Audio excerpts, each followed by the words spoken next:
Boa noite a todos e todas. Saudando, chamar o pessoal para se achegar mais também.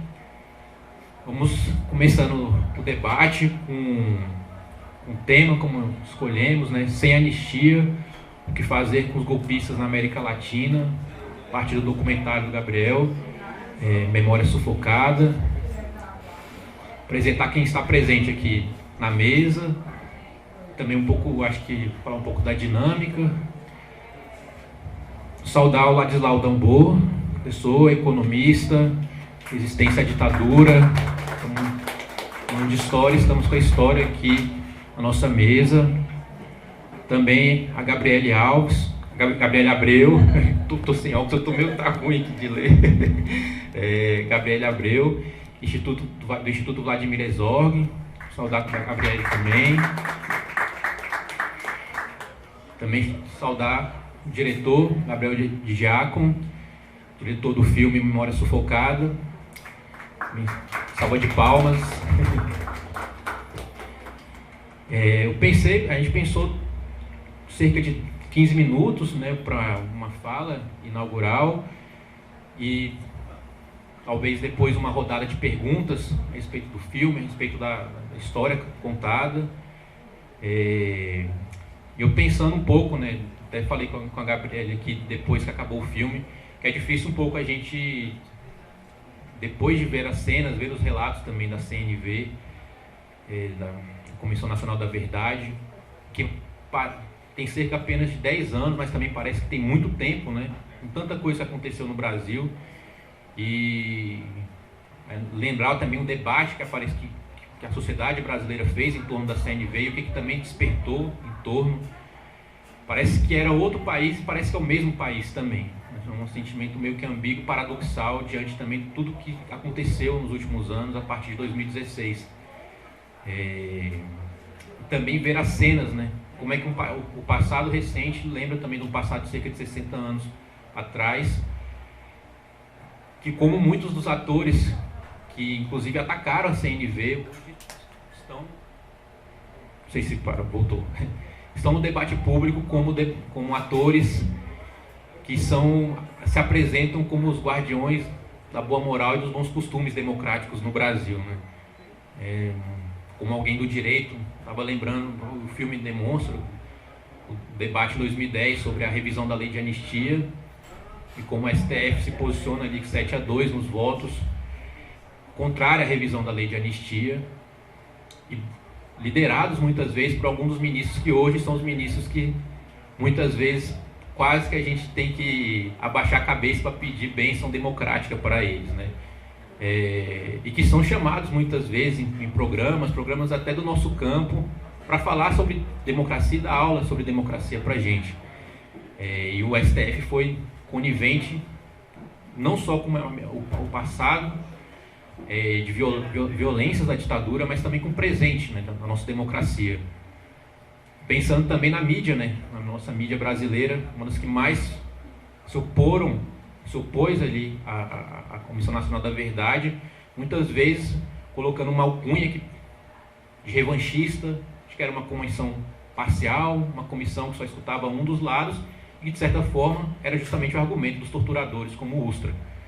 Essa mesma mídia que novamente veste amarelo e quer chamar as pessoas para o debate democrático e que está também agora fazendo a sua própria lei de anistia ideológica, o retorno do Bolsonaro ao Brasil, como já está no editorial da Folha de São Paulo de 2 dias atrás, né? Quase ali um seja bem-vindo, Bolsonaro, lidere uma oposição ao PT, precisamos de você. É um pouco isso o editorial para quem chegou a dar uma olhada. Só seja um pouco democrático, só aprenda a comer com os talheres. Portanto, esse documentário gera muitos sentimentos. E aí, terminar um pouco minha fala, mas eu estava falando com o Gabriel um pouco antes, como é que essa memória, ela é constantemente sufocada, né? Eu sou professor de formação social do Brasil, num curso de Direito, numa escola de comunicação, e dou aula para estudantes de 18, 19 anos, 17 a 19 anos em geral, e muitos deles chegam com uma certa compreensão da ditadura, das violências na ditadura, mas também não chegam com uma certa seriedade e um certo envolvimento, como se aquilo não fosse um país que lhes diz respeito. Há uma condenação e um entendimento, inclusive factual, de algumas coisas, mas parece que há um descolamento também. E como o seu filme mostra, o filme é muitas vezes um filho, né? Mas um descolamento no sentido do envolvimento. São estudantes que, por exemplo, conseguem responder uma boa prova sobre ditadura, mas ao mesmo tempo estão fazendo piada, por exemplo, com o homicídio da juventude negra no Brasil. Piada com o assassinato da Marielle Franco. Ou fazendo deboche muitas vezes, não levando aquilo como seriedade. Eu fiquei pensando como muitas vezes esses últimos 10 anos também foram 10 anos de um certo apagamento de um debate que a sociedade brasileira começou desde os anos 80, que é pensar o que é a ditadura, de que foi a ditadura, e de certa forma de sufocar aquilo que havia sido sufocado por todos esses setores, os militares, a mídia, a burguesia brasileira. E aí eu acho que, fazendo essa pequena introdução para poder passar a palavra para os convidados, e aí não sei se vocês concordam um pouco com essa ordem, a gente pode discutir aqui, a gente devia ter feito isso ali um pouco antes, mas talvez começar com você, Gabriel, depois Ladislau e depois Gabriele. Podemos? Beleza? Então, passando a palavra para você, Gabriel. Boa noite. Para mim é um prazer estar com vocês três aqui para debater esse tema que é tão importante para o nosso país. Falando um pouco do filme, né, o primeiro gatilho que me fez querer fazer esse filme foi a entrevista do ex-presidente Jair Bolsonaro no Roda Viva da TV Cultura, né, que ele era candidato à presidência ainda, e no final da entrevista ele citou o livro do Ustra como sendo o livro de cabeceira dele, né? E aí ficou claro que a gente estava caminhando para algo muito ruim, né? E na esteira do discurso dele, né, que foi sempre um defensor da ditadura civil-militar, eu comecei a ver cada vez mais pessoas relativizando os malefícios da ditadura, né? Mesmo pessoas que eu nem considerava tão radicais assim de direita, não, a ditadura não foi bem assim, quase que um esquecimento do que foi a ditadura. E aí até eu estava numa festa de aniversário do meu filho, e aí um pai de um coleguinha do meu filho falou para mim: pô, você é documentarista, né? Eu falei: sou. Pô, você assistiu um documentário, que eu não vou citar o nome porque não vale a pena, desses da internet aí da direita, que traz uma revisão da ditadura, que passa um pano para a ditadura, e ele: pô, você viu esse documentário? Cara, achei incrível, que mostra um outro lado. Eu falei: putz, cara, tá chegando nas pessoas essa narrativa de que tem que ver os dois lados, né, que você citou, que sempre foi muito constante. E eu falei: cara, precisamos fazer alguma coisa para combater essa desinformação que está cada vez mais crescente, né? E esse documentário tem uma porrada de view no YouTube também, eu fiquei desesperado, eu falei: é preciso retomar os fatos históricos, né? E acho que no caso do Brasil, como a gente teve a lei de anistia da forma como foi, né? A gente nunca, como nenhum violador dos direitos humanos foi condenado, essa ferida ficou em aberta, né? Quando a gente assiste recentemente o filme lá em 1985 sobre a ditadura argentina, quando a gente vê os torturadores sendo condenados, os ditadores sendo condenados, né? Dá até uma tristeza que a gente vê o que a gente tinha que ter feito aqui. E é isso, quando você deixa de condenar um torturador, você permite que a tortura continue no dia a dia do Brasil, né? Então acho que a intenção do filme é essa, né? Voltar a tentar promover esse debate. Eu até falo que é um filme bem didático, assim, na ordem dos fatos da ditadura, que realmente é uma vontade, um desespero de tentar restabelecer os fatos históricos, né? Porque contra fatos históricos não é uma questão de opinião, né? Isso, que existiu tortura, que a ditadura foi prejudicial ao Brasil em diversas formas, não só na violação de direitos humanos, né? A ditadura, teve o genocídio dos povos indígenas durante a ditadura, a educação, né? Arrebentou com a educação, que diminuiu os investimentos em educação, a economia do Brasil, cara, inflação, aumentou a desigualdade social, dívida, né? Então, a ditadura foi um período terrível para o Brasil. O Brasil estava praticamente cortou o futuro do país, a ditadura, por assim dizer, né? Então acho que é importante a gente restabelecer os fatos, né? Não é opinião, são fatos históricos, então não dá para você relativizar fatos históricos.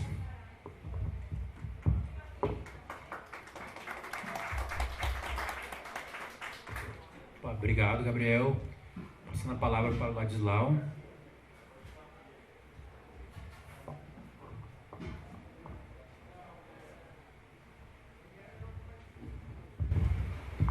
Olha, eu lembro de um comentário gozador sobre isso. Ele diz, o cara se defende, diz, não me confundam com fatos. Interessante. Esse tipo de gente está à prova de bala, né? Não tem argumento que entra. Tem outro argumento muito forte que é o seguinte, né? Que é muito difícil convencer uma pessoa de alguma coisa se os interesses deles dependem de não entendê-las, né? E aí, tranca. E eu vejo muito, né? Me faz pensar esse filme, né? A que ponto a gente consegue colocar filtros na cabeça das pessoas. Sabe que hoje formar a cabeça das pessoas é uma grande indústria mundial, né? Eu tenho uma pilha de livros sobre isso, como funciona. São gigantes corporativos que usam hoje o acesso do Facebook, por exemplo, atinge hoje 2,9 bilhões de pessoas e por aí vai, certo? Você tem capacidade, sobretudo como você tem capacidade de captar exatamente os interesses das pessoas, né? Os algoritmos que analisam tudo que você vê, tudo que você faz na rede, tudo isso gera uma indústria de penetrar na cabeça das pessoas, de construir uma visão de mundo que é triste, entende? Eu uso o conceito de filtro, eu acho muito legal, porque em inglês é forte o conceito de frame, né? Um quadro, né? Então, a pessoa prende a pessoa em 3 ou 4 coisas fortes, né? E a partir daí, tudo que entra, que contesta isso, simplesmente não entra, entende? Não passa pelo filtro, né? Só entra aquilo que confirma, né? Então você gera pessoas que se autoconfirmam em permanência de coisas que podem ser bobagens absolutas, né? E a gente viu gente acreditando e repetindo bobagem de um tamanho, né? Que é impressionante. A gente antigamente falava em lavagem cerebral, essas coisas, né? Mas basicamente é uma imensa facilidade de você capturar, digamos, as pessoas e a partir daí não adianta vir com argumento, né?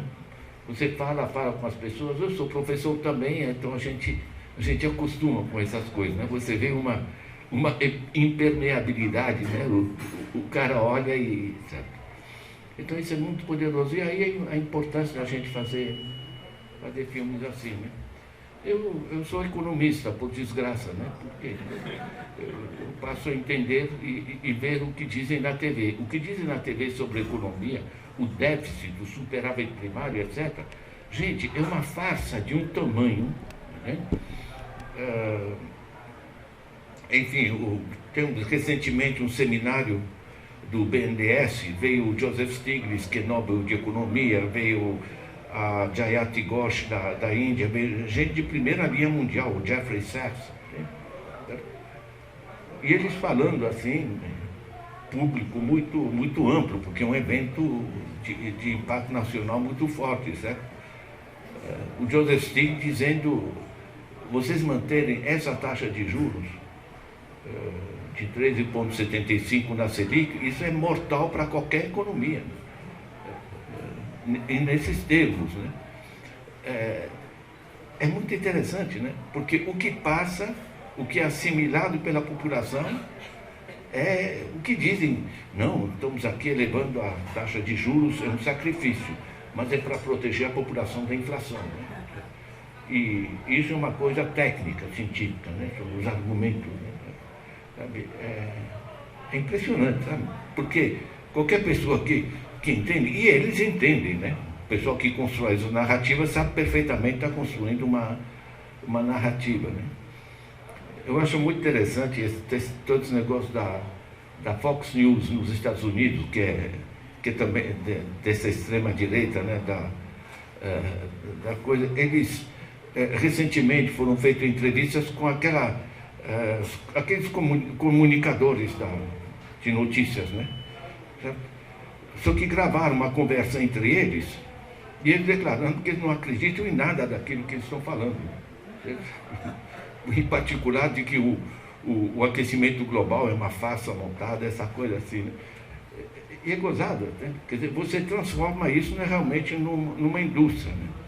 Eu estou pegando esses pontos, né, e não pontos da economia, digamos, porque o problema nosso não é econômico, né? O problema nosso é político. O problema nosso é como a gente gera as consciências, como se manipula as consciências, né? Esse é o dilema, né? Sabe que se você pegar o Brasil, você pega o PIB, tá? 10 trilhões de reais, o último PIB. Divide pela população, 215 milhões, sabe o que dá? É interessante, porque todo mundo fala no PIB 10 trilhões, mas ninguém entende o que é 10 trilhões. Eu faço uma continha muito simples, você pode pegar no meu site e tal. Você fazendo a divisão, o que a gente produz de bens e serviços dá 15 mil reais por mês por família de 4 pessoas. De repente, isso é uma coisa assim, entende. Claro, você vai pegar as dondocas do Morumbi e vão dizer, meu Deus, viver com 15 mil reais. Mas sabe o que é? Isso significa que no Brasil basta reduzir de 3 ou 4% as grandes fortunas, dá para todo mundo viver de maneira digna e confortável. Entende? E não é manipulação de cifras, não, é muito real. E você pode sair do dinheiro, você pode ir para a comida, né? A última safra, só de grãos, sem falar das batatas, peixes, tubérculos, o diabo, enfim, só de grãos, nós produzimos 313 milhões de toneladas. Se dividem pela população, 215 milhões, sabe o que dá? Dá mais de 4 quilos por pessoa por dia, o que o Brasil produz de grãos. As pessoas não têm, às vezes, a referência, mas, por exemplo, o que um adulto consegue comer de arroz durante um dia é 180 gramas. Isso o restaurante calcula, né, quanto arroz vai ter para quantas pessoas. Né? Nós produzimos mais de 4 quilos. Temos 33 milhões de pessoas passando fome, 125 em insegurança alimentar. São cerca de 6 milhões de crianças passando fome. A gente estava juntos no evento antes ali no antigo DOPS, né? Meu, sabe, aquilo era ditadura, né? Agora você ter 6 milhões de pessoas passando fome num país que produz só de grãos 4 quilos por pessoa por dia, né? Eu disse, não, porque os processos democráticos, porque tal, porque o superávit e o déficit, né? Sabe o que é uma mãe que não consegue dar comida para o filho dela? E estão falando em dezenas de milhões? Caramba! Né? Quer dizer, qual é o... É muito interessante isso, né? Quer dizer, a que ponto a gente consegue ser anestesiado relativamente ao que a gente vive, né? Eu trabalhei 7 anos, né, no quadro das Nações Unidas na África, né? Trabalhei em outros continentes, trabalhei na China, Mongólia, em diversos países. Então, mas na África, por exemplo, na Guiné, eu era diretor técnico do Ministério do Planejamento. Eu tinha que arrumar dinheiro para fazer infraestruturas, construir escolas, o diabo, certo? Aí a gente tem que cobrar imposto, né? Só que na África, as pessoas não sabem, né? Mas o colonialismo deixou terra arrasada na África. Entende? Você vai cobrar imposto de quem? No Brasil não é o problema. Esse que eu mencionei, o 13,75 da taxa Selic, sabe o que é? Eu, professor Ladislau, na minha respeitável idade, eu já tenho minha poupança no banco. O banco me paga uma merreca. Esse banco pega esse dinheiro, aplica em títulos do governo, títulos da dívida pública, que rendem para ele 13,75. De onde o governo tira dinheiro para dar para o banco? Tira dos impostos. Quem pagou os impostos? Professor Ladislau. Está entendendo? Então, de um bolso eu coloquei o dinheiro no banco, de outro bolso eu dou para o governo dinheiro, para o governo dá para o banco ter o prazer de ter meu dinheiro. Tá? Eu tenho um comentário de banqueiro, né, dizendo: eu ganho uma vida assim, eu cobro caro para entregar para você o dinheiro que é teu. Né? O dinheiro dos impostos é nosso, o dinheiro que está nos bancos é nosso. Né? Sabe o que é interessante? Eu recebi no meu celular, sem pedir, tá? Simplesmente aqueles mensagens, né? Um negócio muito simpático. Um quadradinho assim, Santander, 2 pontos. Ladislau, se você está no sufoco, nós podemos te oferecer um empréstimo tal, enfim, 5,9 A.M. Bom, o que é 5,9 AM? É 5,9% ao mês. 5,9% ao mês, eu imagino que ninguém aqui sabe calcular quanto isso dá em juro real, porque o juro, quando você coloca ao mês, você esconde o juro composto. A realidade é que eles estão cobrando 100%. Certo? Se você pega na França, a Daniela conhece isso, certo? Acima de 4,9%, você está em cana, e não precisaram colocar na Constituição, é Código do Consumidor, certo? Porque o dinheiro é da população, você não pode cobrar excessos. Né? Então, você veja o nível de... Você sabe, eu penso, essa mensagem, tal como entrou no meu celular, porque hoje, com as novas tecnologias, você faz enter. Isso vai, por exemplo, a 18 milhões de famílias. Certo? Você pega qualquer mãe de família que não está conseguindo pagar um remédio para o moleque, ela vai entrar nesse negócio. Sabe que ele nunca mais sai. Que juro desse é juro sobre juro, você fica pagando. Nós temos dezenas de milhões de pessoas no Brasil que já pagaram várias vezes o empréstimo e continuam atoladas e não entendem. E aí na televisão dizem: não, nós precisamos organizar educação financeira para a população, porque ela não sabe tomar crédito. Não tem como saber tomar crédito a 100%. Nós precisamos educar os banqueiros. Entende? E os banqueiros no Brasil estão ligados ao grupo ali os asset managers, a chamada Faria Lima, que por sua vez estão ligados a BlackRock, State Street, Vanguard, Credit Suisse, enfim, todos esses grupos internacionais, né? Que simplesmente estão treinando. Né? Só para vocês terem uma ordem de grandeza, esse dreno financeiro, ordem de grandeza, pela taxa Selic, eles puxam cerca de 600 bilhões no ano passado. 600 bi. Vocês lembram a PEC da transição?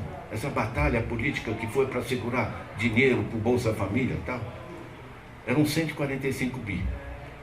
Aqui, simplesmente, com a boa vontade do Campos Neto, né, transfere-se dos impostos que, em vez de servirem para construir a escola, ciência e tecnologia, vão para a Faria Lima e companhia. Certo? 600 bi, através da taxa Selic. O resto do mundo, nos Estados Unidos, a taxa Selic, a taxa sobre dívida pública é negativa, na Europa é negativa, enfim, no Japão é negativa, enfim. Quando muito, é 1, 2% ao ano. Certo? E vejam que a taxa Selic não é apresentada ao mês, é ao ano. Né? Ao mês eles apresentam, falam com o cliente, tá? Porque o cliente não consegue montar um negócio. Isso aqui são 600 bi, 6% do PIB. Se vocês pegarem a agiotagem de juros sobre pessoa física e pessoa jurídica, dados do Banco Central, tá? Em média, cobram de pessoa física 55,8%, final do ano passado. Certo? Na Europa, como eu falei, é 4, 5%, dos Estados Unidos, a mesma coisa. Tá? Vocês somam os juros sobre pequena e média empresa, em particular, vai dar cerca de 15% do PIB. Já estamos em mais de 20% do PIB. Evasão fiscal, 6% do PIB. 570 bilhões de reais.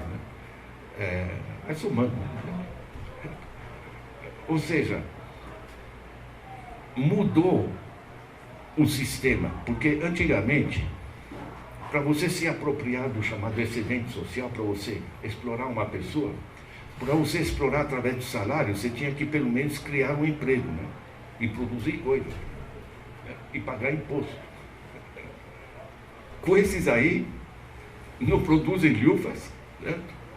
Drenam mais de 20% do PIB e não pagam imposto. Não sei se vocês estão informados que desde 95, por lei, lucros e dividendos distribuídos no Brasil não pagam impostos, né? Eu aqui, professor Ladislau, pago 27,5%.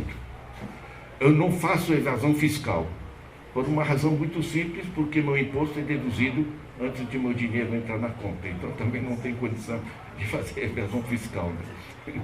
Agora, eles fazem à vontade, né? No Brasil, nós temos os estudos do Tax Justice Network, né?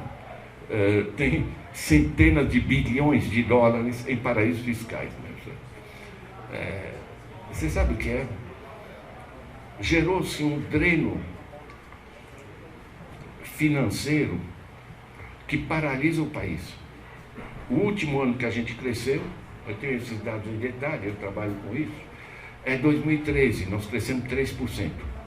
De lá para cá, hoje o Banco Mundial nos apresenta no mesmo nível econômico que 2011. Nós tivemos um saldo em 2022 de 5%, simplesmente porque, como tinha caído muito em 2020 com a Covid, certo? Então você teve um resgate que teve um respingo também em 2021. Mas basicamente isso aqui é paralisia. Apenas 2 setores funcionam efetivamente no Brasil, que é a exportação de bens primários e lucros financeiros. Exportação de bens primários não gera um imposto, lei Candir. Produzir bens primários para exportação não é tributável, certo? Desde 96, é uma maravilha. E outro setor que está funcionando, o setor financeiro, que também não paga imposto, lucros e dividendos, e também não produz, e não precisa produzir salário, porque se você fez uma compra de R$100 na papelaria, pagou R$100, antigamente você tirava 100 reais do teu bolso, pagava lá. Hoje você passa no caixa te perguntam crédito ou débito. Se você diz crédito, 5% do que você está pagando vai para o dono do cartão. Multipliquem isso por dezenas de milhões de operações com cartão de crédito por dia. Estão entendendo? Antigamente o dinheiro era um negócio que era com as notas impressas, vocês devem lembrar, né? R$20, R$50. Eu, na minha idade, ainda uso, né, esse tipo de coisa. Isso no mundo, hoje, a liquidez emitida por governo representa 3%. 97% é apenas sinais magnéticos. Sinais magnéticos, meu caro, aí não se verifica, não precisa de mala no aeroporto, os caras abrem a mala, as coisas, não. O dinheiro todo está rodando. Sabe o que é? O dinheiro é global, os governos são nacionais. Basicamente, para fechar, nós temos essa dimensão de um sistema que está desorientado a nível planetário, mas com uma dimensão grotesca e muito mais trágica no Brasil, né? E eu queria muito puxar, sabe, que a gente precisa fazer do tipo do filme, desse negócio que você pega, olha, vamos dizer um pouco de verdade sobre a ditadura, vamos dizer um pouco de verdade sobre a economia. Eu, como não sei fazer documentários, o que eu faço é um blog, tá? Então o meu blog, o que eu dou, .org, vocês colocam Ladislau na internet, vocês estão lá.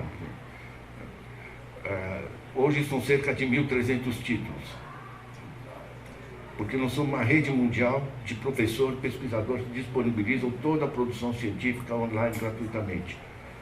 Não impede, né? Aqui tem um livro meu, olha, esse aqui, tá vendo? Esse aqui já foram 12 reimpressões, continua vendendo. Em compensação, sabe o que é? Um professor do colegial não vai dizer para os alunos, compre um livro do Ladislau, mas pode dizer perfeitamente, olha, na próxima aula a gente discute o capítulo 12, o livro está online, gratuito, né? Estão entendendo? Ou seja, eu estou entrando na lógica do filme, tá? Nós podemos perfeitamente fazer as pessoas entenderem a economia, porque tanto dizem que a economia é muito complexa, é muito técnico, entende? Gente, não é falta de técnica de coisa, isso é falta de vergonha, tá? Enfim, é coisa mais elementar, né?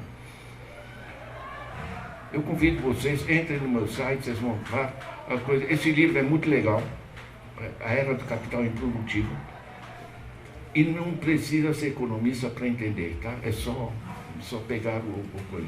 E tem livros mais recentes, muito legais, tem um que chama Resgatar a Função Social da Economia. Olha, recomendo. E eu coloquei hoje no meu... Estou repassando para amigos, uma economista muito importante da Índia, que veio na reunião aqui no Brasil, em 2 minutos, ela entrevistada, ela desmonta toda a fala da austeridade, essa parte que vocês viram, né? Toda a palhaçada que está fazendo. Vocês sabem o que é? Gente, quando o cara metia a mão no bolso da gente, a gente chama de roubo, né? Quando eles fazem esse tipo de coisa com os bilhões, chama apropriação indébita, né? Que é muito mais elegante, né? Quando você faz os negócios lá do Lehman com a loja Americanas, né, que vale 43 bilhões, né, certo? A gente fala de contabilidade criativa, né? Eu adoro o vocabulário, digamos, que as pessoas usam nesse negócio. É isso aí, gente. Nós precisamos de mais gente desmistificar a problemática da economia. Se trata da nossa grana e não há democracia política sem ter um mínimo de democracia econômica. Obrigado.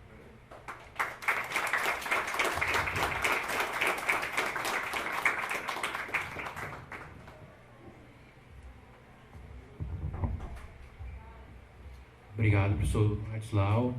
Passar a palavra para a Gabriele.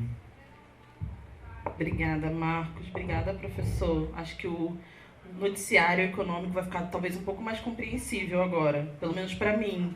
Me ajudou bastante. Porque essa coisa de arcabouço fiscal estava um pouco perdida, assim, né? Não é simples, mas acho que a sua aula vai me ajudar. Entendeu tudo. Posso repetir agora.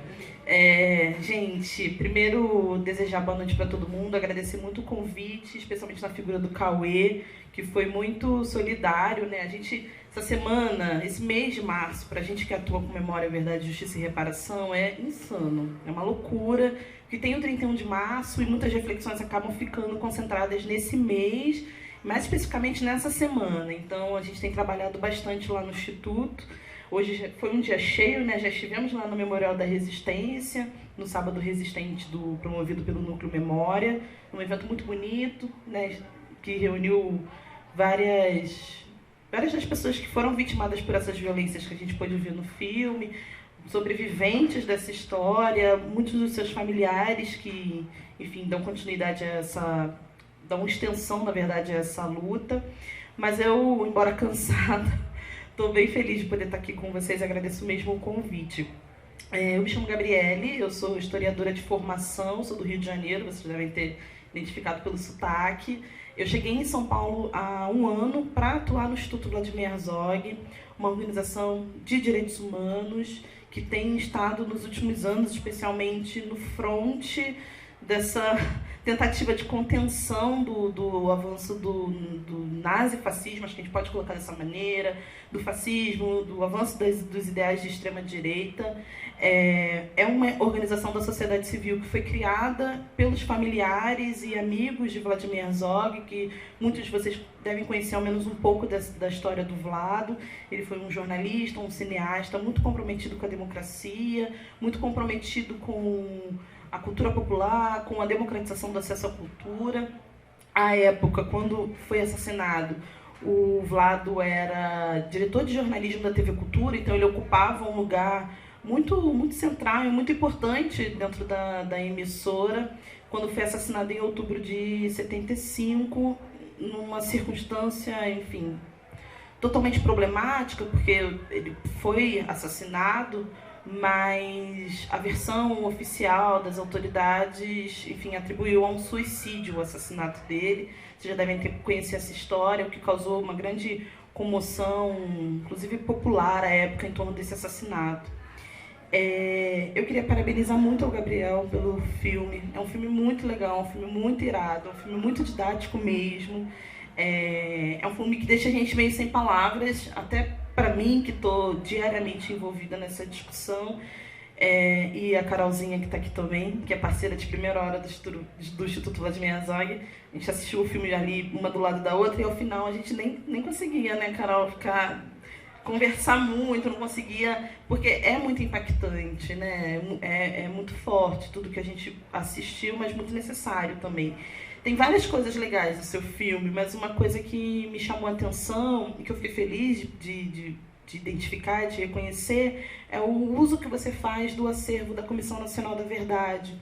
A Comissão Nacional da Verdade foi um instrumento tão importante, um mecanismo tão importante, ainda que tenha sido elaborado, implementado muito tardiamente, né? Se a gente for comparar com países, especialmente latino-americanos, que vivenciaram ditaduras militares parecidas com a brasileira e quase que imediatamente após o fim desses regimes puderam encaminhar, né, puderam implementar comissões da verdade para investigar os crimes daquelas ditaduras. Aqui no Brasil a gente teve uma experiência muito tardia em relação a esse fenômeno das comissões da verdade.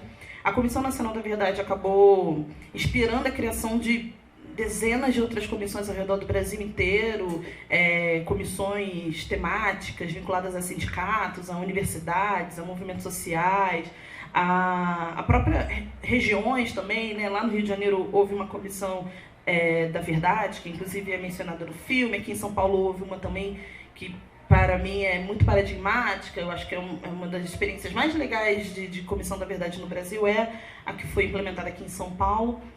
A Comissão Nacional da Verdade também tem várias questões, gente, várias ausências, várias lacunas, faltas. Acho que a mais gritante é a falta de um olhar para as experiências negras naquele período, né? A comissão não aprofundou em nada um debate acerca de raça ou racismo durante a ditadura, o que é um problema. Mas finalmente, a gente teve essa oportunidade, né, de olhar para esse passado ditatorial, elucidar os crimes daquele período, identificar vítimas, identificar perpetradores, identificar os violadores de direitos humanos daquele período e, de certa forma, fazer uma reflexão também sobre o que resta da ditadura no nosso cotidiano hoje no Brasil, né?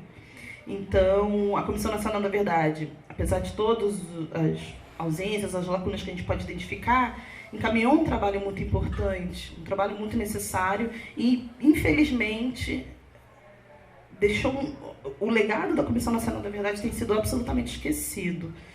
É um trabalho hercúleo de quase 3 anos, que mobilizou diversos especialistas, pesquisadores ao redor do Brasil inteiro, que exigiu um pouquinho dos cofres públicos, né? Foi um exercício importante, necessário, urgentíssimo. Fez um grande relatório, né, de 3 ou 4 grandes volumes, com com fruto dessas investigações, dessas diligências, e hoje, quase 10 anos, ano passado fez 10 anos da implementação da comissão, que foi em 2012. 10 anos depois, é como se a comissão não tivesse existido. Isso é um problema muito grave, inclusive de memória. É uma memória também que acaba sendo sufocada, né, desse legado. Então, existem os relatórios, existe um material audiovisual, né, que a gente pôde ver parte aqui, importante, que precisa ser acessado, ser lembrado. É um patrimônio nosso, enquanto sociedade brasileira, mas, infelizmente, caiu quase num ostracismo, né? E tem uma dimensão também da Comissão Nacional da Verdade que eu gostaria de ressaltar nessa primeira fala, que é a questão das recomendações deixadas pela Comissão Nacional da Verdade, né? Fruto dessas investigações, pesquisas, diligências, as pessoas envolvidas na Comissão Nacional da Verdade elaboraram uma série de recomendações ao Estado brasileiro e a outras instâncias também, visando principalmente a não repetição de uma ditadura no Brasil, porque é para isso que servem comissões da verdade, né? Servem para e aí você vai me ajudar, você é do direito.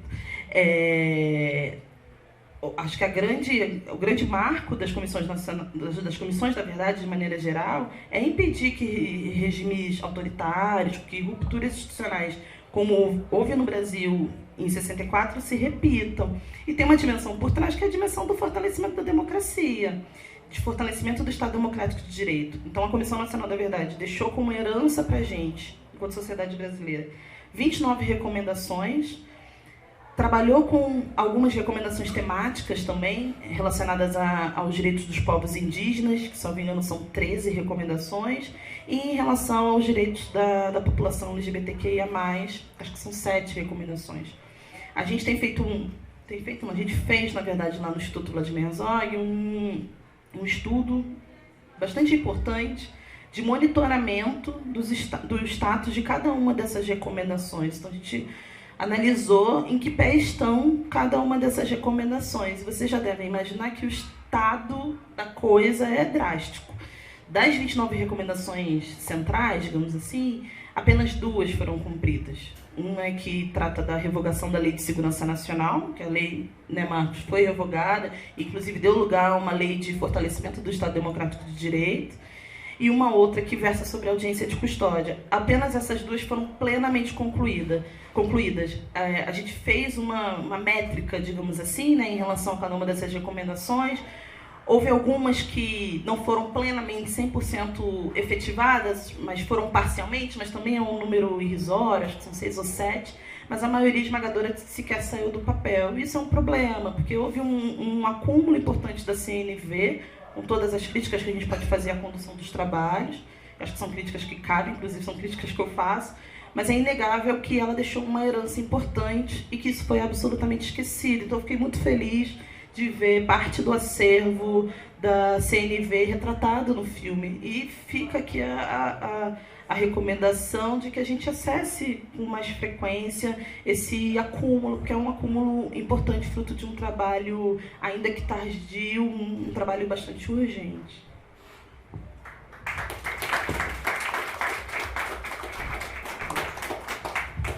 Obrigado, Gabriele. Fazer uns pequenos comentários aqui e depois abrir para o debate. Temos perguntas, só para já mapear. Uma pergunta. Mais ninguém, minha gente? Fica igual quando eu olho para meus estudantes lá. Ninguém vai perguntar, tá todo mundo tranquilo. Mas começando um pouco pela fala da Gabriele, acho que até de perguntar um pouco, Gabriel, acho que foi uma das grandes questões que surgiram ali, e eu acho que o filme do Gabriel explora isso.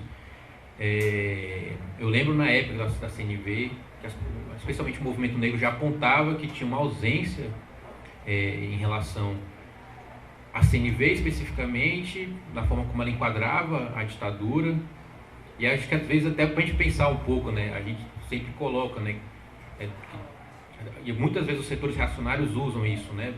Foi uma ditadura mais branda porque ela apenas assassinou 200 pessoas, né? Um argumento totalmente esdrúxulo. Mas aí a gente depois faz um corte, a ditadura matou 8.000 indígenas, né? E eu acho que esse próprio corte parece que como se os indígenas estivessem fora da humanidade que foi, né? Eu acho que é uma questão que esse debate vem da própria da CNV, como ela enquadrou esses crimes, né? E aí pensando um pouco, que era um pouco o debate, não está debatendo a visão como está enquadrando a ditadura, não está dando conta de como a ditadura também perseguiu os bairros onde a população negra se localizava, as organizações negras que também estavam se rearticulando desde do fim da ditadura Vargas, todas foram perseguidas e tudo mais, e como a ditadura também enquadrou um modelo ali de pensar a questão racial, que também estava em disputa ali nos anos 50, né?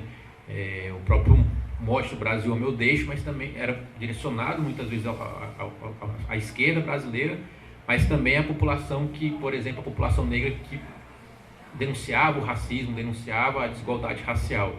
E a gente perguntar um pouco como é que você enxerga, porque igual você disse, né, na esteira da CNV, surgiram iniciativas, inclusive no Rio de Janeiro, né, o parecer, que se eu não me engano foi escrito pela própria Tula Pires, né, sobre a Comissão Nacional da Verdade, com enfoque na questão racial no Rio de Janeiro, na perseguição às associações de bairro, a luta por moradia, aos bailes blacks também no Rio de Janeiro. Como é que você enxerga esse fenômeno e também como de certa forma, o debate da CNV também ajudou a impulsionar, mas também com contradições e também com os limites, né? Até porque falar que impulsionou quando a gente teve todo esse setor, esse movimento de reação à CNV, mas também para pensar a memória de períodos de exceção anteriores à ditadura, como a própria escravidão, né? E depois a própria OAB vai implementar, acho que talvez até com mais contradições que a própria CNV em relação à ditadura, mas também a Comissão Nacional da Verdade, as comissões da verdade sobre a escravidão negra. E aí, pegando um pouco o gancho para fazer uma questão, é que o seu filme dialoga muito com isso, né? O seu filme ele dialoga muito com o presente. E aí, talvez meu questionamento um pouco é de não só como essa ausência de memória sobre a ditadura, ou esse apagamento, sufocamento da memória sobre a ditadura, banaliza e legitimou, dentro do próprio Estado Democrático de Direito, né, pós-88, pós a Constituição de 88, um regime de banalização das mortes populares, das mortes periféricas e também das mortes indígenas. A gente vê uma escalada ali pós-década de 90 do encarceramento, a gente vê uma escalada ali da letalidade policial, nesse número absurdo, né, de cada 23 minutos morre um jovem negro no Brasil. E aí, minha pergunta um pouco, assim, eu acho que o meu questionamento é que, para além do sufocamento da memória, o que a gente talvez tenha na sociedade brasileira também é que a ditadura, ela articulou uma série de relações entre sociedade e Estado que estavam muito ali evidentes, talvez assim, como a gente lê a ditadura, mas que elas foram pulverizadas, né? A gente vê, por exemplo, logo depois da ditadura, o surgimento dos grupos de extermínio, aqui em São Paulo, no Rio de Janeiro e em outras cidades também, que é muito parte desse legado, né? Um pouco o legado que vem da ditadura e que posteriormente vão ser as milícias, né? Que hoje tomam conta do Brasil, tanto no âmbito urbano como rural.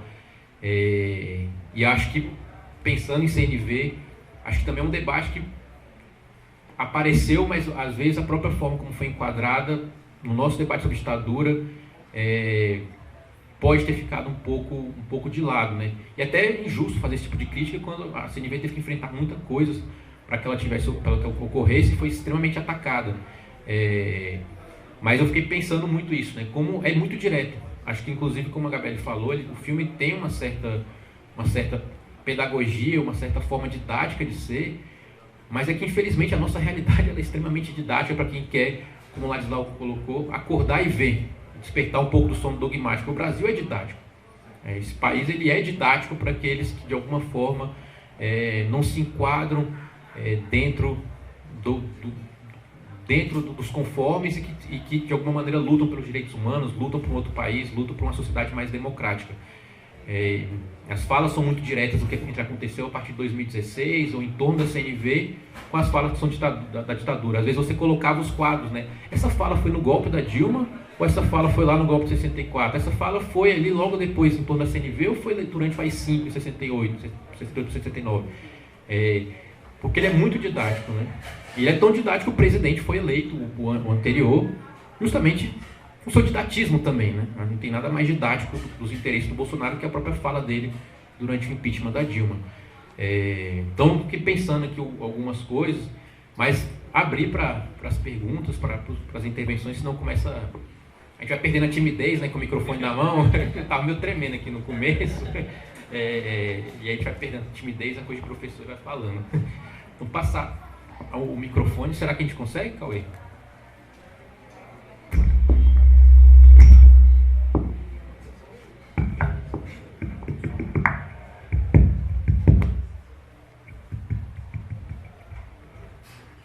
Boa noite. Eu sou Daniele Rocha Pita, professora de Antropologia do Imaginário aposentada, lá de Recife. E não tenho perguntas, mas uma sugestão. Ouvindo a fala do professor Ladislau, que simplifica tanto a ponto da gente compreender como funciona a economia, eu me pergunto se não seria bom colocar isso em imagens. Porque essa turma fica aí falando em democracia, os direitos de esquerda do meio de não sei aonde, como se fosse uma coisa óbvia. Não é. E eu acho que essa democracia econômica seria uma coisa muito importante. E quando a gente coloca isso em imagem, eu acho que fica... Bom, sou suspeita, né, porque eu trabalho com imagem, mas eu acho que fica mais compreensível. Então fica a sugestão.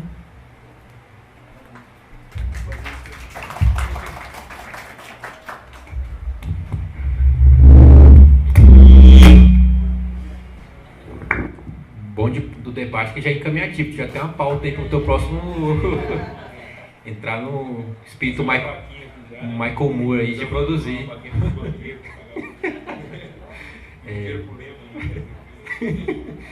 A Gabriele sugeriu da gente já retornar um pouco para a mesa e depois ver se tem mais perguntas também. Algum de vocês pode? Então, vou tentar, Marcos, vamos lá. Isso é complicado, né? Porque eu advogo muito a favor da CNV, mas eu taco-lhe o pau também. Porque é isso, porque faz parte, enfim, é um trabalho importante, mas é um trabalho que tem questões e que, enfim, não há nenhum problema que a gente possa apontar. Eu acho que a mais gritante, sem dúvida nenhuma, é essa ausência de narrativas em relação às experiências negras no período ditatorial. Acho que isso não ter um capítulo, uma parte específica do relatório dedicada a esse tema, para mim é bastante grave. Acho que para outros, acho que para vocês também, vocês estão entendendo o que eu quero dizer. Existe uma dubiedade em relação aos números da CNV, justamente pelo que você traz. 434 pessoas é o número oficial de mortos e desaparecidos, enfim, foi confirmado a partir das, ou melhor, foi alcançado a partir dessas investigações da CNV. Só que a CNV também traz a dimensão do relatório Figueiredo, dos 8 mil indígenas assassinados. Então é uma questão, assim, né? Acho que isso esbarra na definição, no entendimento que a CNV, enfim, firmou em relação ao que é violência e o que são vítimas. Enfim, essas 434 pessoas versam sobre alguns tipos específicos de violência. Tortura, maus tratos, desaparecimento forçado, estupro, perseguição política de maneira geral. Mas se a gente amplia um pouquinho, talvez, essa tipologia de violência, talvez a gente conseguisse incluir nesse escopo um número maior de vitimados, porque tem um dado que eu acho muito interessante, não sei se você talvez conheça, Marcos, o Lucas Pedretti, camarada nosso lá do Rio, historiador, talvez alguns aqui conheçam também. O Lucas tem um artigo que eu gosto muito, chamado... não lembro, mas se eu lembrar eu falo. Mas é um artigo super legal, onde ele... olha que curioso. Ele foi investigar o número de pessoas assassinadas no primeiro trimestre, acho que de 2018, pela Polícia Militar do Rio de Janeiro. Esse número é exatamente de 434 pessoas. Então, numa democracia, que é o que pretensamente a gente vive, se matou num trimestre o mesmo número de pessoas que a ditadura matou em 21 anos. Para mim, isso não faz o menor sentido. Então, tem uma questão aí, talvez, em relação ao que a CNV determinou enquanto tipo de violência e tipo de vítima, que talvez tenha excluído uma série de outras pessoas que, com certeza, tiveram suas vidas lesadas em algum grau pela ditadura militar brasileira. Eu costumo dizer, inclusive, que acho que não teve nenhum brasileiro, com exceção dos perpetradores, com exceção dos violadores de direitos humanos daquele período, que não foram lesados, não tiveram suas vidas lesadas pela ditadura. Todos os brasileiros, com exceção desses perpetradores, tiveram suas vidas negativamente atingidas por algum tipo de política da ditadura. Seja política de repressão, seja política de ordem social, de ordem econômica. Todos que viveram aquele período, os 20 anos de ditadura, foram lesados de alguma maneira. Talvez não tenham sido assassinados, talvez não tenham sido torturados. Mas como pensar a ditadura é pensar nesses tipos de violência, né? A tortura, o desaparecimento, o estupro, que são violências gravíssimas, isso acaba cerceando talvez um pouco esse número final de atingidos, né, de vítimas da ditadura. É óbvio que a ditadura deixou como vítimas um número muito superior às 434 pessoas oficialmente descritas. Tem uma questão, vou contar uma fofoca para vocês da CNV. Tem um documento no acervo da Comissão Nacional da Verdade, que está alocado no Arquivo Nacional, lá no Rio, que é um documento, é um diagnóstico, eu não lembro quantas páginas ele tem, sei lá, é um artigo de 20 páginas, que ele é um artigo, melhor dizendo, ele é um diagnóstico prévio sobre a perseguição aos movimentos negros no Brasil naquele período. Foi um documento feito no início mesmo da CNV, no início das investigações, e o fato da gente conseguir encontrar hoje no acervo da CNV um documento dessa natureza, um diagnóstico inicial, um diagnóstico prévio, sinaliza que a decisão, houve de fato uma decisão deliberada por não incluir esse grupo, uma análise especializada sobre esse grupo no relatório final da CNV, nos esforços da CNV. Claro, a CNV tinha data para começar e data para terminar, não era de eterno, né? Algumas escolhas ali precisavam ser feitas, alguns recortes em relação às pesquisas, às diligências, isso é um fato. Mas me parece muito complicado optar por retirada do escopo final da CNV, na verdade nem do escopo final, do avançar das investigações da CNV, exatamente um olhar voltado para a população negra naquele período. Uma população que já era a maioria nos quase nos 21 anos de ditadura. Então, eu queria trazer essa dimensão de que é isso, ou por mais que tivesse acontecido um primeiro esforço para tentar identificar como que as pessoas negras no contexto ditatorial viviam e foram atingidas por aquelas políticas, foi decidido por não incluir esse tipo de olhar para as investigações da CNV de maneira geral. E aí, isso é uma questão, porque ficam de fora, por exemplo, essa dimensão que você traz, Marcos, da perseguição aos movimentos negros naquele período, que, enfim, são completamente, com o golpe de 64, a atuação do movimento negro é totalmente sufocada, totalmente esmagada, totalmente não, né, porque né, a gente resiste, mas houve uma interdição muito grande do debate racial naquele contexto, que dificultou muito a atuação do movimento negro, porque acabou que a principal tarefa do movimento negro naquele período, tal como é hoje, de certa forma, era bater de frente com a defesa do mito da democracia racial, que era um aspecto que compunha o pacote ideológico da ditadura. Porque para a ditadura existir e as pessoas viverem em meio a ela sem saber muito bem o que estava acontecendo, havia uma série de ideologias que eram provocadas, e aqui num documentário, Gabriel, você trabalha muito com a questão do nacionalismo, que talvez seja a ideologia central que era mobilizada para botar panos quentes no que estava acontecendo nos porões, que não eram porões, inclusive. Quem já pôde ir ao DOI-CODE aqui de São Paulo, de porão não tem nada.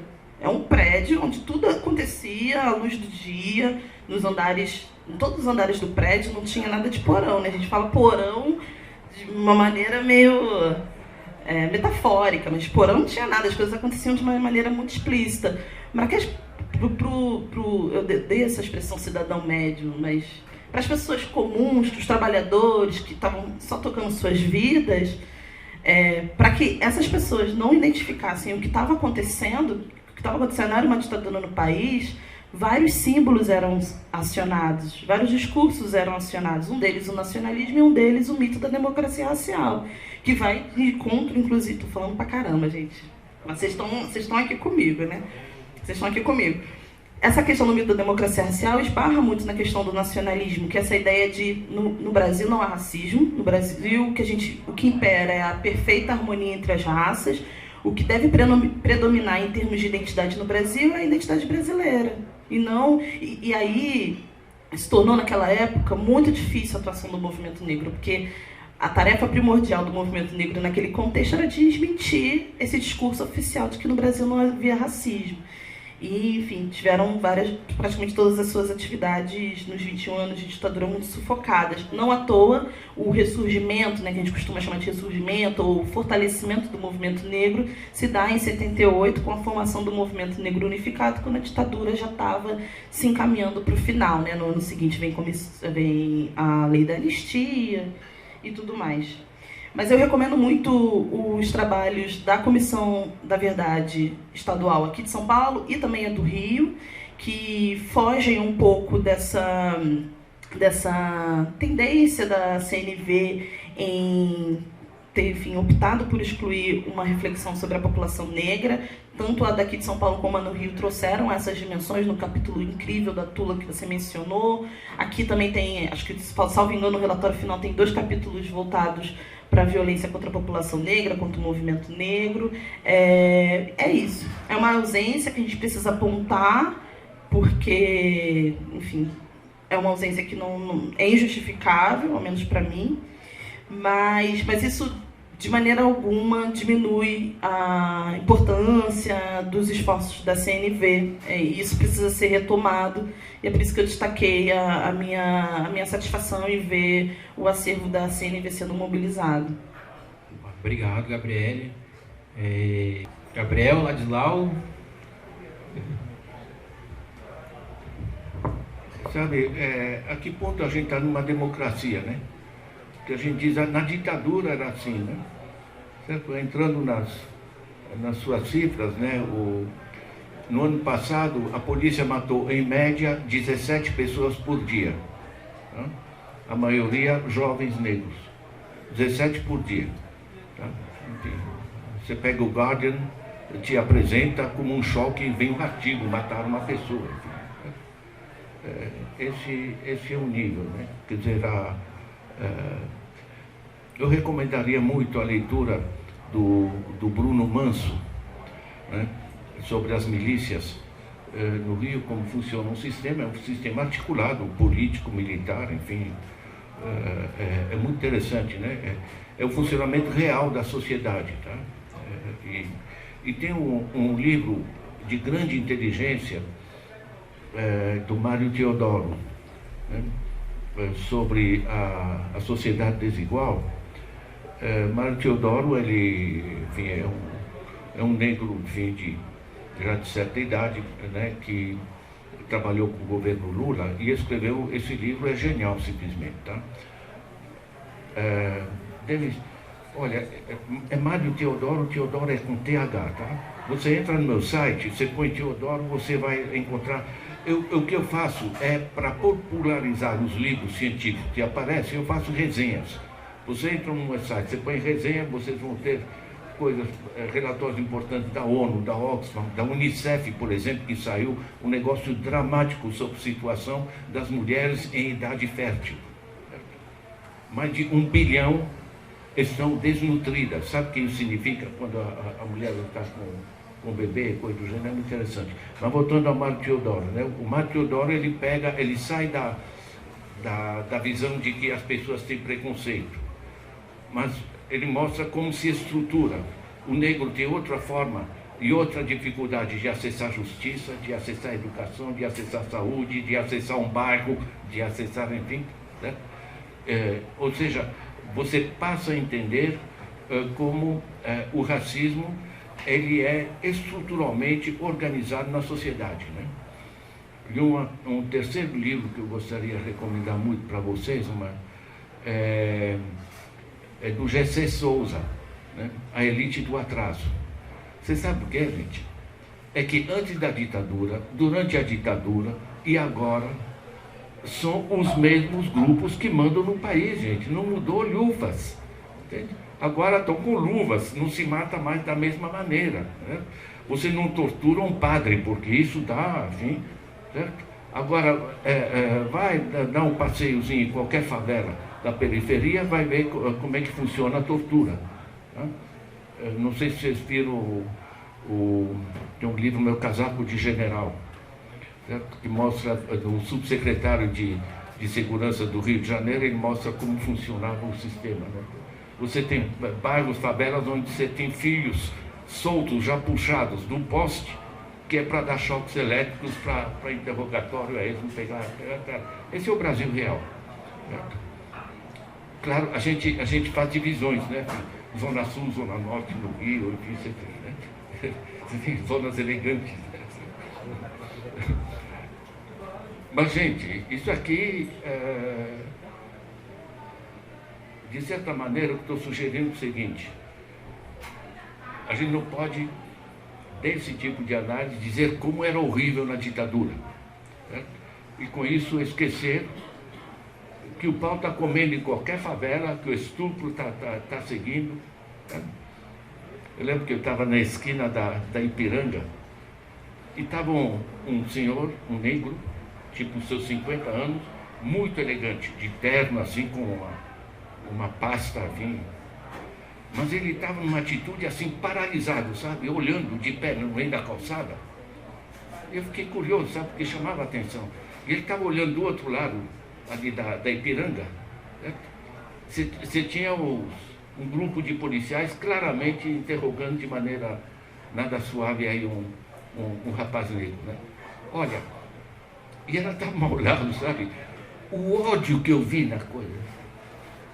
Você sabe, a polícia pega o moleque, manda entregar o celular, manda entregar a senha, verifica tal, fica gozando uns com os outros, a mensagem que ele mandou para a namorada. Você sabe o que é? Esse cara entra um ódio dentro dele, que se amanhã tem a oportunidade de ver, de matar, de não sei o que, sabe? Meu. Ou seja, há um cotidiano atual que, a meu ver, tem muito pouco a ver com a democracia, entende? E a gente tem que baixar para o chão, entende? Sobretudo com a desigualdade que tem no Brasil, né? Que é absolutamente espantosa. Enfim, elite de atraso. Mário Teodoro deve ser a sociedade desigual. Um belo trabalho, viu? Você sabe que é impressionante como a gente não leva em consideração, a gente leva em consideração, sobretudo na minha área, mais as dimensões econômicas e não suficientemente a humilhação que você cria na pessoa, sabe? O rebaixamento. Gente, o cara que usa o salário que a gente oferece e a proteção que ele tem, porque é um funcionário público que tem direito de andar armado, certo? Isso é desumano, certo? Porque a humilhação, meu, você tem que viver com ela. E você sabe, esses nossos generais, né? Eu, quando fui tirado da prisão, eu tinha um buraco aqui, hoje não se vê ainda, enfim, era um buraco brutal aí, estava sangrando. Foi filmado pela imprensa internacional depois. Veio um general, que ele estava inspecionando os prisioneiros que iam ser soltos, né, porque, enfim, para ver se não pegava mal. Ele olhou para minha perna, ficou irritado. Disse: que serviço porco. O problema do serviço porco não era que tinham me torturado. Porque isso aqui formou um buraco, gente. Isso que eles pegam o fio elétrico e na ponta do fio eles colocam algodão, colocavam, né? Colocam hoje ainda. Colocam algodão molhado, justamente para não deixar marcas, né? Só que a partir de uma certa intensidade e tempo de você ficar pendurando, levando o choque, claro, os tecidos vão ficando destruídos, né? Gente, e aí temos candidatos que se elegem à base de Deus, pátria, família, né? Eu li agora uma história biografia do Saramago. Vale a pena, sabe? São 80 anos, você vê a história através de uma pessoa. E eu lembrei porque o Salazar descobriu nos anos 30, o terrível ditador ali de Portugal, né? Inventou o Deus, pátria, família. Né? Reutilizado aqui, muito utilizado pelo Trump, e agora se elegeu a Meloni na Itália, com o mesmo, Dio, pátria, família. Né? Tem alguma coisa a ver? Então, estão se elegendo um administrador para construir escolas, para fazer coisas, né? Não para saber como é que... Eu estou trazendo isso, né? Porque agora a sugestão da Daniele da gente fazer o visual da economia, digamos, né? Tem desenhos animados, às vezes, muito interessantes sobre essa coisa. Mas olha, Isso dava samba, viu? Porque não é tão complicado assim. Gente, como é que você tira 25% do PIB, tá? São 2,5 trilhões. 2,5 trilhões, dá para fazer mais ou menos 2,5 milhões de triplexes. E isso é anual, tá? E é legal, né? Porque conseguiram tirar o artigo 192 da Constituição, que declarava crime a agiotagem, né? Conseguiram isentar de impostos lucros e dividendos, a Lei Candir para as exportações. Você sabe, eles têm suficiente força para que a bandidagem se torne legal. Né? E é legal por quê? Porque eles que fazem as leis. Na realidade, para mim, sabe o que é? Não podia ficar essa minha área dominante, que é a economia, isolada do conjunto da análise dos direitos humanos, da política, do respeito das pessoas. Sabe o que é? Não falta o dinheiro. Temos os recursos. O Brasil é um país rico, né? Sabemos o que deve ser feito. O problema é outro, né? Eu volto para a elite do atraso, gente. Leiam. O professor é assim, recomenda a leitura, gente. Não fiquem com isso.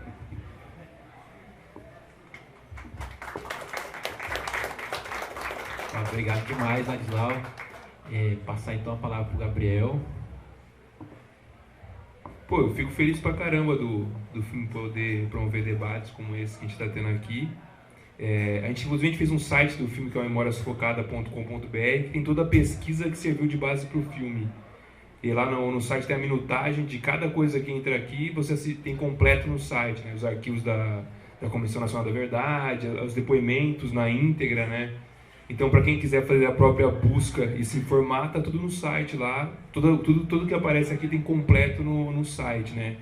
E a ideia do filme, no meu sonho ideal, era que os espectadores fizessem sua própria busca depois de assistir o filme, né? Porque eu tenho certeza que quem que se informar em fontes confiáveis vai chegar a algumas conclusões semelhantes a que estão no filme. Maravilha demais, Gabriel. Maravilha. Eu estava até te perguntando, eu vou usar o teu filme em sala de aula quando estiver disponível, porque e ainda mais com acesso às fontes. Minha gente, eu acho que... mas primeiramente agradecer ao Gabriel, o Ladislau. Acho que o debate foi extremamente rico. Acho que é importante, inclusive, né? Acho que é um tema que a gente não pode nunca deixar de debater, porque a gente vive numa realidade, seja de banalização do horror, mas também de muitas vezes nós mesmos introjetamos um pouco essa maneira quase que fria de olhar o nosso passado, que, como o Ladislau colocou, é o presente nosso ainda. A gente convive com isso, com esse clima de horror de um país que vive uma guerra civil contra a sua própria população. Eu acho que o documentário abre muita coisa aí, Gabriel, para a gente debater. E já vem com ideias novas também. Acho que tem uns 4 filmes para você tocar. É isso, minha gente. Novamente agradecer, foi excelente. Seguimos aí. Valeu.